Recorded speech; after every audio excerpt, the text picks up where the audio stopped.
네, 안녕하세요. 반갑습니다. 코인아빠입니다.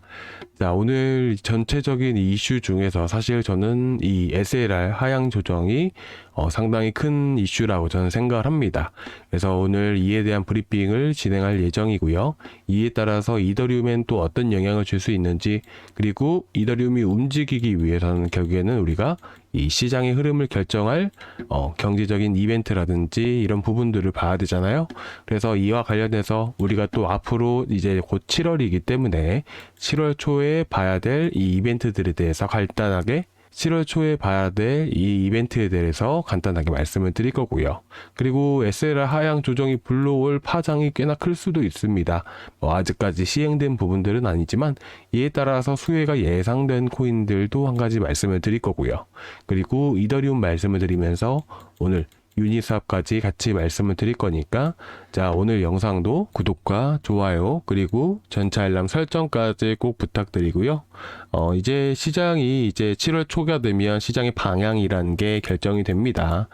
그렇기 때문에 좀 더 이렇게 바닥을 횡보를 하다가 이제 앞으로 열릴 관세 이슈만 어느 정도 해소가 되면 반드시 또 강하게 상승을 보여주게 되면서 또 여러분들이 큰 수익을 볼 수 있는 시장이 나오기 때문에 여러분들이 큰 걱정하지 마시고 또 편안하게 또 여유 있게 이렇게 투자에 임하셨으면 좋겠습니다. 그래서 우리가 항상 바라는 건 상승이죠. 항상 말씀드리지만 생각하는 대로 말하는 대로 이루어지게 된다라고 하죠. 그렇다 보니까 여러분들이 바라는 마음들 간절하게 또 시장에 잘 또 반영이 될 수 있게 우리가 댓글에다가 상승이라고 한 번씩 이렇게 써주시면 여러분들이 바라시는 대로 다 이루어지실 겁니다. 자, 그럼 오늘 영상 바로 시작을 해볼 건데요. 자, 오늘 연준에서 발표를 하게 되었습니다. SLR 하향 개정안을 가결했다라는 소식이죠. 먼저 이 SLR이란 것에 대해서 우리가 한번 알아볼 필요가 있는데요. 일단 주요 내용들을 살펴보게 되면 비율이 5%에서 최대 3.5%로 완화됐다라고 하게 됩니다. 예를 들어서 이 SLR을 이렇게 축소를 하고 조절을 하게 된다면 은행에서 기존에 들고 있어야 될 현금 자산이 어느 정도 여유가 생기게 되면서 그 자산을 가지고 투자 여력이라는 게 좀 더 생기게 됩니다. 쉽게 말을 하게 되면 기존에 은행에서 지급준비율이라고 얘기를 하게 되는 부분들이 있는데, 기존에 예를 들어서 이제 고객이 100만 원을 맡기게 된다라고 하게 된다면 이렇게 100만 원에서 이제 지급준비율이 10%라고 하게 된다면 이 10만 원을 은행에서 보관을 하고 있어야 됩니다. 그리고 나머지 90만 원 정도는 대출을 해줄 수가 있게 되는 부분들이죠. 다른 고객에게 말이에요. 그래서 지급 준비율이 10%라고 하게 된다면 10만 원 정도를 반드시 현금으로 보관을 하고 있어야 되는데, 이거를 5%대로 낮추게 된다면 5만 원이라는 여유 자금이라는 게 생기게 되잖아요. 마찬가지예요. 비슷한 개념이라고 SLR을 보시면 될 것 같아요.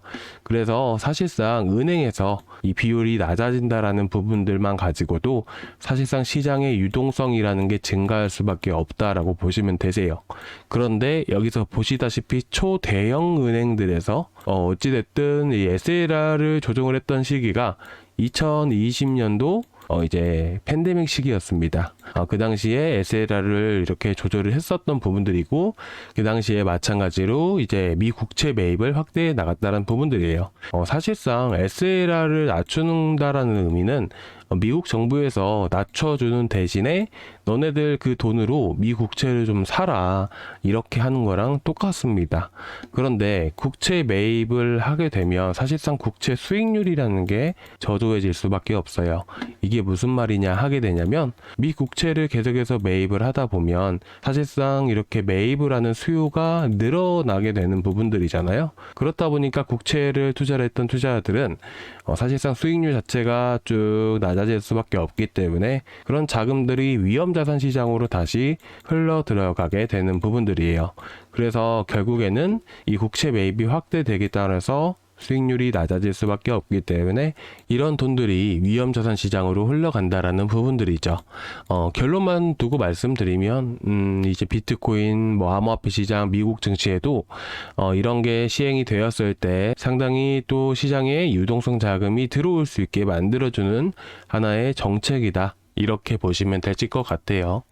그렇다 보니까 지금 이런 기사들을 보셨을 때 중앙은행 구매와 함께 은행의 국채 매입이 국채 금리를 하방으로 이끌게 되고 주식 등 위험자산 가격 상승에 기여했다라는 부분들이죠. 그래서 2020년도 팬데믹 시기에 주식시장도 코인 시장도 어마무시하게 이렇게 상승한 걸 여러분들도 알고 계실 거예요. 국채 금리가 국채 수익률이 떨어지다 보니까 금리 인하 효과를 만들게 되고 금리 인하가 또 더불어서 진행되다 보니까 전반적으로 위험자산 시장에 거품이라는 게 또 생겨나게 되고 그 거품이 점점 더 커지게 되니까 그 시장 역시나 엄청나게 상승을 했다라는 부분들이죠. 더군다나 여기서 우리가 주목할 부분들이 한 가지 있게 되죠.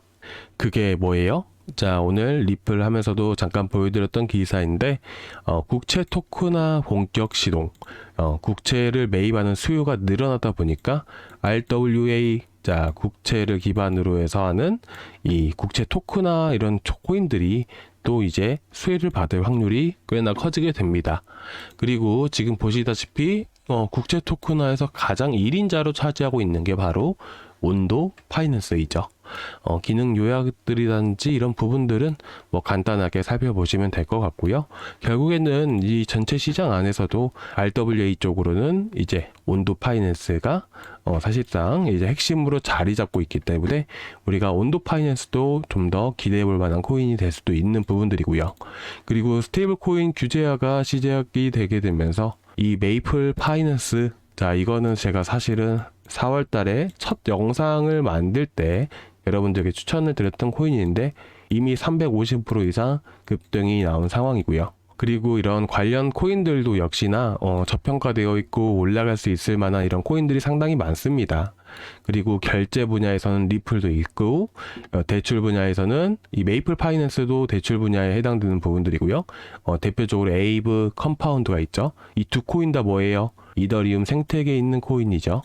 그래서 이더리움이 상승을 하게 됨으로써 이 두 코인들은 추가적으로 상승 가능성이 높다라고 볼 수가 있습니다.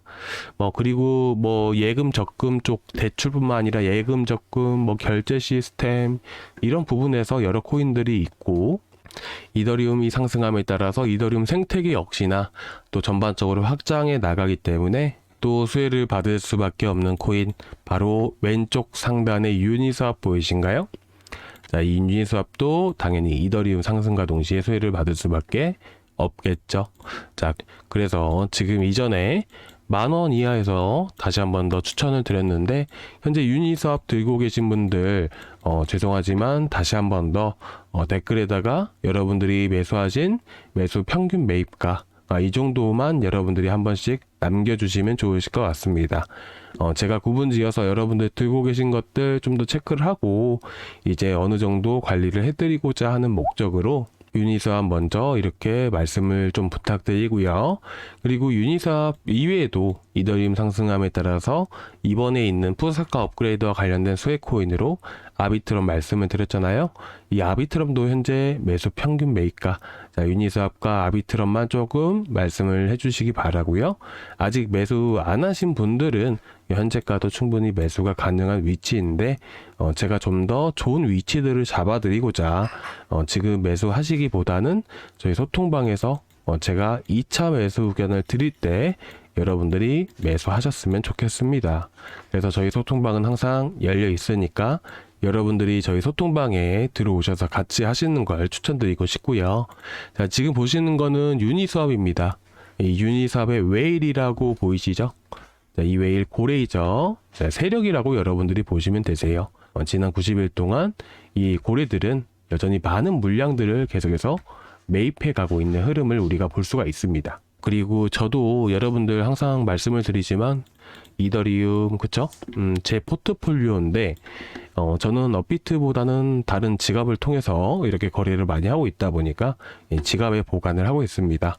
그래서 이더리움도 이번에 320만 원짜리들 말씀을 드렸었죠. 그리고 이제 320만 원 구간에서 매수하신 분들 계실 건데 이것도 같이 남겨주시기 바랍니다. 자, 그리고 이더리움, 자, 21개였는데 제가 8개 추가 매수를 했고요. 아비트럼도 18만 개, 그리고 에이브, ENS, 팬들 다 그대로 들고 가고 있습니다. 그리고 제가 매도할 때 또 따로 말씀을 드릴 거니까요. 지금 들고 계신 것들 걱정 마시고 꾸준히 잘 들고 가시기 바라고요. 그리고 이제 어저께 이 무브먼트 217원짜리들 스레스홀드 24.3원, 그 영상에서는 24.7원이었죠. 이 두 코인을 추천을 드려서 또 현재도 무브먼트는 또 많이 올라가고 있잖아요. 일단 현재 위치에서 이더리움 같은 경우에는 지금 현재 이 위치 360만 원 구간들을 확실하게 돌파를 해줘야 이 다음부터 해서 강한 이렇게 시세가 쭉쭉 치고 올라갈 건데, 아직까지는 지지부진한 흐름들이 나오다 보니까 제가 단타를 드리고 있습니다. 그런데 오늘 조금 아쉽게도 사하라 AI가 이 신규 상장 코인 때문에 단타를 드리기는 조금 어려울 것 같아요. 그래서 이런 신규 상장 코인이 나오게 되면 대부분 이런 자금들이 다른 쪽으로 퍼지고 움직이는 게 아니라 한쪽, 자, 신규 상장 코인으로만 이렇게 움직이다 보니까 단타를 하기에는 조금 부적합한 이런 상황입니다. 그래서 제가 오늘은 일단은 넘어가고요. 이제 매수하신 분들은 꽤 많이 수익 보셨잖아요. 그래도 무브먼트랑 해가지고, 그러니까 내일 제가 다시 이렇게 또 올라갈 수 있는 코인들 잡아가지고 소통방에 먼저 실시간으로 드리고, 그 다음에 바로 영상 해가지고 모든 분들이 다 매수하실 수 있게끔 제가 영상으로 바로바로 좀 빠르게 준비해서 전달 드릴 거니까 내일 영상 업로드 되면 바로바로 제가 또 말씀을 드리도록 하겠습니다. 자, 일단은 그리고 이제 세력들에 대한 흐름들을 우리가 좀 더 살펴볼 필요가 있겠죠. 그리고 유니스왑 같은 경우도 사실 차트가 큰 의미가 없습니다. 결국에는 이더리움이 움직여줘야 되는 부분들이라서 결국 이더리움이 더 상승을 할 것인가 말 것인가, 결국 이더리움의 가격에 영향을 미치는 부분들은 이더리움의 이슈도 있겠지만 더 중요한 부분들은 결국 이제 시장에 대한 부분들입니다. 그리고 이제 7월 8일 날에는 이제 관세와 관련된 이슈가 있게 되죠. 그래서 7월 8일 이전에 과연 트럼프가 관세 관련해서 트럼프가 SNS에 올리는 글들을 우리가 꼭 체크를 해봐야 됩니다. 그런 부분들이 하나하나 시장에 영향을 미치는 부분들이어서 아마 7월 초에는 아마 조금 또 조정이 나오고 계속해서 횡보하는 시기가 나올 거고요. 그 시기 동안에는 우리는 단타를 해서 수익을 10%든 20%든 계속해서 챙겨 나갈 겁니다. 그래서 저희 전략은 이 단타를 계속해서 하는 것이고, 그리고 7월 8일 전후로 해서 시장 분위기 체크하고 나서 2차 매수까지 들어갈지 여부 좀 더 체크를 하겠습니다. 자, 그러니까 너무 걱정하지 마시고 잘 따라와 주시기 바랍니다. 여러분들 단타 들여서 제가 수익도 많이 드리고 할 거니까 여러분들이 지금 시기가 많이 힘들고 지치시더라도 제가 여러분들의 힘이 될 수 있게끔 정말 최선을 다할 거니까 우리 같이 으쌰으쌰 또 했으면 좋겠고요. 자, 일단은 7월 8일 관세에 대한 부분들, 그리고 이제 7월 8일에 또 뭐가 있죠? 7월 8일은 둘째 주 화요일이에요. CPI가 있습니다. 자, 이것만 기억하세요. 자, 이번 6월 달에 발표한 PPI 좋게 나왔죠? 그러면 이거는 CPI, 향후에 발표될 CPI에 영향을 주는 부분이라서 이제 6월 달에 잘 나왔으니까 7월 달에도 좋게 나올 확률이 높고요. 그리고 이제 금요일에 PCE가 발표가 됩니다. 그렇죠? 이것도 좋게 나올 확률이 높습니다. 그렇기 때문에 현재 이런 지표들이 고용 지표라든지 이런 CPI와 같은 이런 지표들이 발표됨에 따라서 이 7월 30일 금리 인하 가능성도 좀 더 점진적으로 높아질 가능성을 저는 높게 보고 있습니다. 그래서 7월 8일 날 관세 이후 그리고 CPI 이런 부분들에 따라서 시장의 방향이 결정되고 다시 상승하는 흐름들이 7월 둘째 주부터 해서 나올 수가 있기 때문에 우리는 7월 초까지 단타를 하는 이런 전략을 갖고 우리는 보자. 그리고 우리가 앞으로 더 큰 수익을 보는 것은 7월 둘째 주, 자, 여기를 노린다, 이렇게 보시면 될 것 같습니다. 그래서 7월 이슈들, 전반기 이슈들만 골라서 여러분들께 말씀을 드렸던 부분들이고, 자, 그리고 제가 한 가지 빼먹은 게 있었네요. 오늘 단타 드리려고 했던 게 웜홀이었습니다. 이 웜홀은 현재 코인베이스에 상장될 예정이라서 아침에 잠깐 이렇게 올라갔던 부분들인 건데, 일단 최근 들어서 코인베이스에 상장했다라는 이슈 때문에 크게 움직이는 코인이 별로 없었어요. 그런데 어찌됐든 현재 상황에서 이슈 될 만한 거는 웜홀밖에 없기 때문에 이 웜홀을 제가 자리를 어떻게 잡아야 되는지를 좀 자세하게 말씀을 드릴게요. 자, 일단 현재 위치에서 우리가 워머를 봤을 때는 이 88원 위치가 적절합니다. 이 88원 구간을 기준으로 해서 우리가 단타 타점을 이렇게 잡아본다라고 보시면 될 것 같고요. 그리고 현재 우리가 대응을 해야 되는 위치들, 자, 거래가 많이 터졌던 위치들, 자, 이런 구간들이 이탈하게 되면 여기에 거래가 많이 쌓였던 부분들이기 때문에 투매가 나올 수가 있어요. 이 자리를 기준으로 해서 이탈을 하게 되면 여기서부터 투매가 나올 수 있기 때문에 88원에서 추천을 드리고, 자, 85.6원, 자, 85.6원을 이탈하게 될 경우에는 우리가 여기서 반드시 대응을 하자, 이렇게 보시면 될 것 같아요. 88원이 추천 매수가이고요. 아시겠죠? 자, 이렇게 일단은 보시면 될 것 같습니다. 자, 오늘 여기까지 준비했고요. 여러분들 다음 시간에 또 뵙도록 하겠습니다. 감사합니다.